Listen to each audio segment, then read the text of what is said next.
Hello adventurers, and welcome back to my channel. I have a little bit of an issue that you probably saw on one of my previous videos. In fact, several of my previous videos. I have been driving around my 2020 NV200 for about 2 years. And one of the things that I have noticed a few times along the road is that my battery is having some struggle bus moments. In fact, Dimples here has gone a whole bunch of miles. In fact, we have topped off about 40 some odd thousand miles at this stage. However, Dimples has also died on me at least a handful of times during that time frame. Now, some of that has been that I didn't drive it for an extended amount of time, and then I would try to start it and it would not. Other times it's been because it's been super cold. So I thought, okay, that could be still normal. However, the other day I had an incident happen while I was actually at Venmo that kind of made me think maybe that's not so normal. Now, under this hood is all of the guts of what takes me on all of my adventures. However, in there is also a battery that apparently has some issues, and I'm starting to see it more and more. In fact, at Venmo, it died after I had just driven it out there, and I thought, okay, that's a little strange. And then the next day I had the same issue, even after having been jumped and charged for quite a while. So I think it's finally time for us to replace a battery, and this will be my first battery to replace in Dimples, and I think this is my first battery that I personally have ever replaced. So we may have to call in a friend on this one, because I don't even know where to start. Okay, so here is the battery in question, and as you can see, it doesn't look bad. It looks decent still. It hasn't had any kind of weird corrosion. It doesn't look like it's bulging out the sides.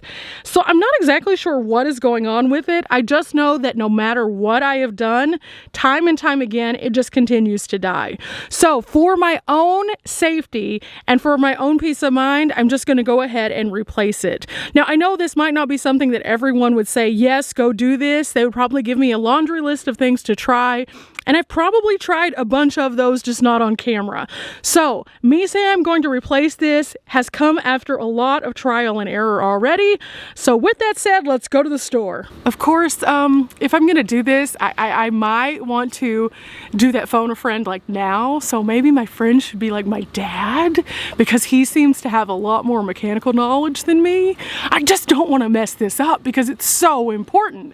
I'm gonna be taking off to go to Arizona and being out in the desert for quite a while, so I need this to work. So should I phone a friend? Let's phone a friend. Okay. So I got my dad involved in this because he knows what we're doing. So he said I need to get into the roof box and get my tools down, so up we go.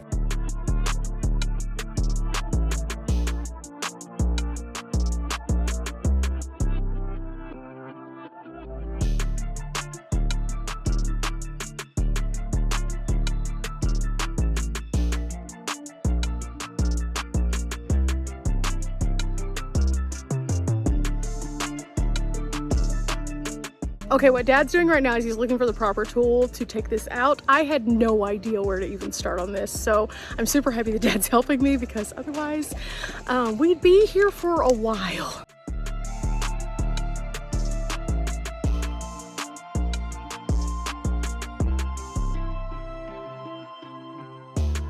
Okay, so as Dad's sitting here and he's getting this off, he actually said I have a lot of fluid around the battery area, and I didn't know that that was anything other than what it should have been. So we're learning today that this doesn't look normal after all.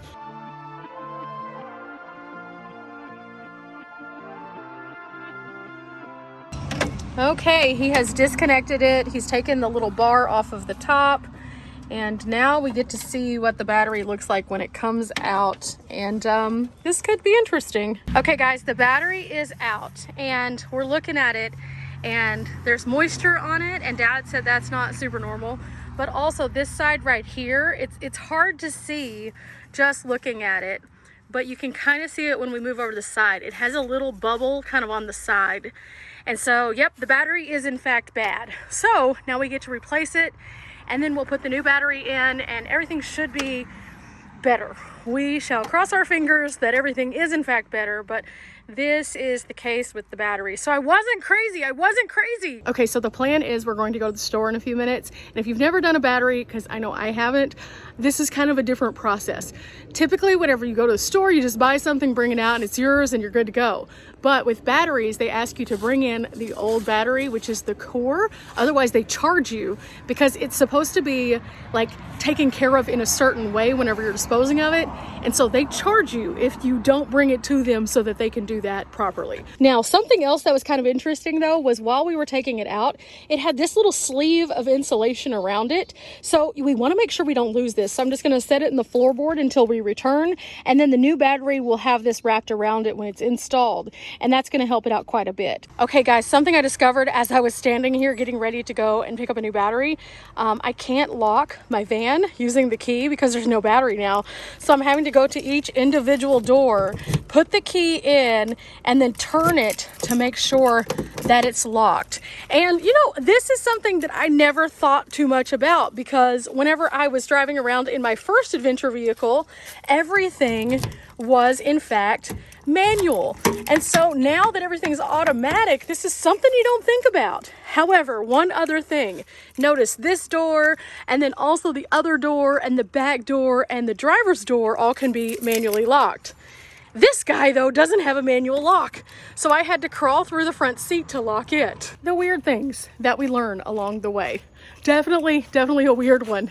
But you know, we're locked up now, so let's go to the store. I think first though, I might change because I feel kind of sticky. It's kind of one of those weird days in Texas where it's both warm and cold. And so as you're outside, you start to build kind of a little bit of a stickiness to you. Yeah, so I'll be right back.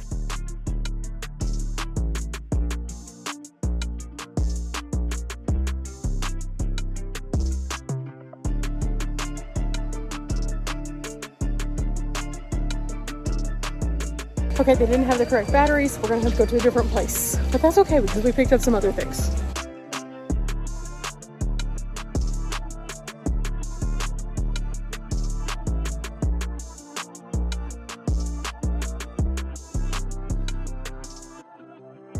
Okay guys, we found it at O'Reilly's. They actually had a couple different batteries that would work. And so altogether today, it was $179.99, and then there is a warranty on this for a couple years, so it worked out to $197.83. Okay guys, it's the next day. After going and picking up the battery, we pretty much lost light because it gets dark like starting at like 4:30 here in Texas. So about to go outside and work on this. Just waiting on my dad to get here so that he can help me because I want to make sure I do this right. It's very important anytime you're doing anything with your vehicle that you dot your I's and cross your T's. And because I do have that added safety of a helper, someone who knows what they're doing, someone who's done this before, I feel more confident in approaching this. At the same time, anytime you're around somebody who's already done a project and you're learning from them, you need to pay close attention and see exactly what they're doing. So if you're ever in that position, you can do it the next time. So I'm just waiting on my dad to get here and then we're gonna go finish this. Okay, now it's time. Let's put the key in and unlock the door so we can pop the hood. And then we're gonna get this party started right. Let's see, here we go. Okay, in our hand goes and then up. Okay, so now I need to get this little protective sleeve back out. This is what it looks like. It's pretty dusty and grimy, but the battery fits right inside here. So let's get this going. Okay, so this is the hole where the battery was, and this little guy right here fits in here, and then the battery goes inside of it. So I'm going to go grab the battery, we're gonna set it in here, and then we'll figure out how it all goes together.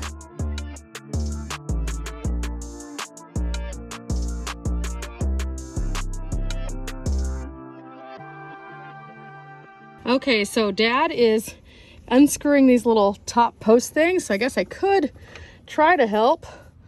They're on here pretty snug, but not anything too crazy. Okay, so Dad was in the process of looking for something. He's actually going to go find some cleaner to clean the posts off because they've been sitting under these little caps for a bit, but these caps do have holes, so it does get a little bit discolored in here. So he's just wanting to make sure we have the best connection possible. So he'll be right back. We are learning so many things, and this is why I always tell you guys, if you don't know how to do something, it's okay. Get some help from someone who does, and then learn so the next time you can in fact replicate the process. Clean this off so you get a better contact on your... Okay, that opens up. And then you clean these.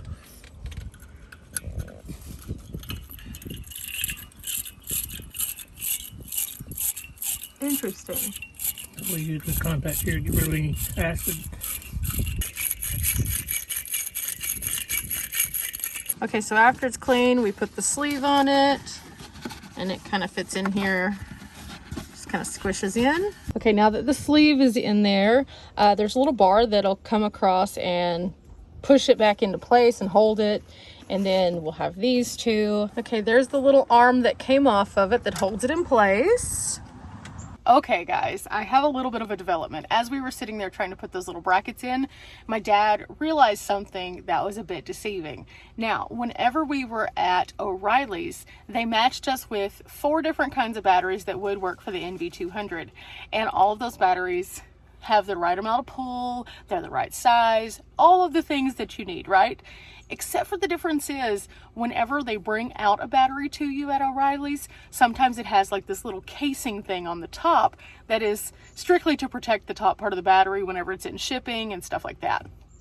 The problem with this is, whenever you look, and again, I'll show you right here, you see the 2 batteries that are on the screen right now.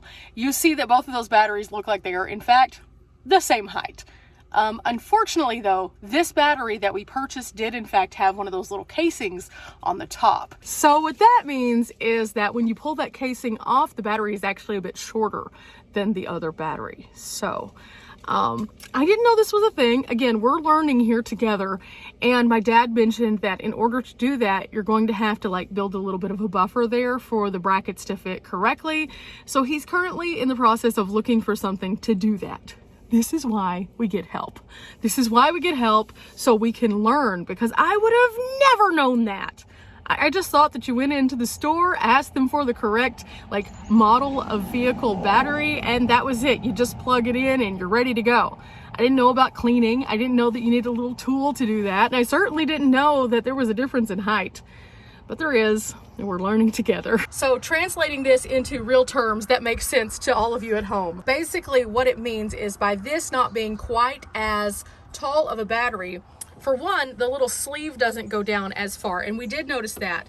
But also the bracket, it's not even fully screwed in right now, and it's actually lower than where it was with the other battery. So in order to get everything to not wiggle and be problematic, you do have to boost it up a bit so that this can properly hold it in place. You know, I knew the undertaking of this project was not something that I personally felt comfortable doing all alone.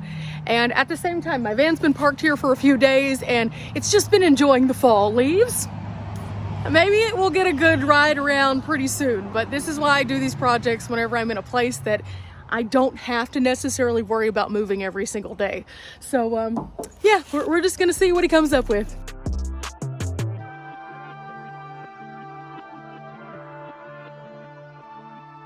Okay, it's all tightened down. Now Dad's putting the positive on first. Tighten it up. And then tightening, okay. And for my battery, he's using a 10mm wrench. It may be different for yours, but that's the one that works for mine. Throw one on. Always put your negative on last. What happens if you put them on wrong? Well, it's just better if you put the negative on last. Okay. Just like when you boost one off, always put your negative on last. Good knowledge. If you put your negative on first and then you hit something with your positive, like a piece of metal or something, it'll arc. So you put it on first, then you put your negative on, you won't arc. Okay, now that it's all connected, let's try to turn it on. Okay, so we're definitely in park. We're gonna put the key in. I hear beeping. That's a good sign. It started right away. And let's see, did anything turn on that shouldn't have been? 100 811 7 Okay, so the usual suspects are on right now. The door is open. I don't have my seatbelt on. This is actually my tire pressure because I do need to put some air in my tires. Okay, so that is now complete and I learned a lot of things. Let's just recap a couple of those things. Number one, I learned that not all batteries are created equally. Number two, even if you don't think your battery is necessarily on its last leg, it might be. And if you're continuing to have issues with it, just replace it. Have that safety like in mind, as opposed to just going about and thinking that you're going to be okay, because you're never certain that you will be. So now I need to do the hard work. I need to go and put some air in my tires, because I don't think that this is just related to the fact that it's cold outside right now. I think one of my tires actually is a little bit low because I did some crazy stuff in it. We're not going to talk about that for today though. We'll talk about that in a future upload. But in the meantime, I'm going to go ahead and close the front end up, and I might take it on a little bit of just like a up the road and back kind of scenario, just to make sure everything's driving good and that nothing's rattling, since we did replace a part. And all in all, I think this was a good day. I mean, it took 2 days to get here. Well, technically it took us like 4 days, 5 days, 6 days, 6 days to get here. But since we got it all done, I am now back on the road and I can't wait to share some more adventures with you guys. So before we hit the road for our little test drive, I'm going to go ahead and put my tools away, because it's really important to take care of your tools so that you always have them. These live up in my roof box and go with me everywhere. And it's just one of these little sets that I don't know if it came from Walmart or Harbor Freight, but oh my goodness, I've used this thing so many times. Also, let's do one more test. Because we have a battery again, we can both lock and unlock. Yay! Okay, everything seems to be running fine, and now I just have a few basic maintenance things to do before I head out. So this is gonna be super exciting. As you can see, I still have a few things on the dash to handle with the tires, and also I need to do some cleaning, because I think you can see there's a little bit of a film, but all in all, we are good to go. In fact, I think this is where we can wrap up this video. Remember guys, we're not here for a long time, but we are here for a good time, and whenever your van functions at a higher level, it definitely makes it a lot easier to have that good time. There were days upon days where I was just kind of like, oh no, I think something is wrong. And until I could actually like go through the process of fixing it, it just made me nervous every time I would have to come out to the van, because I didn't know what exactly to expect. I learned a lot of lessons. I got some brain wrinkles along the way, and so did you. I hope that you've enjoyed today's video, and if you did, leave a thumbs up, hit the subscribe button, and let me know what you guys would like to see me doing whenever I go out to Arizona. I have so many things planned, but there's always room for a little extra. Till next time guys, bye!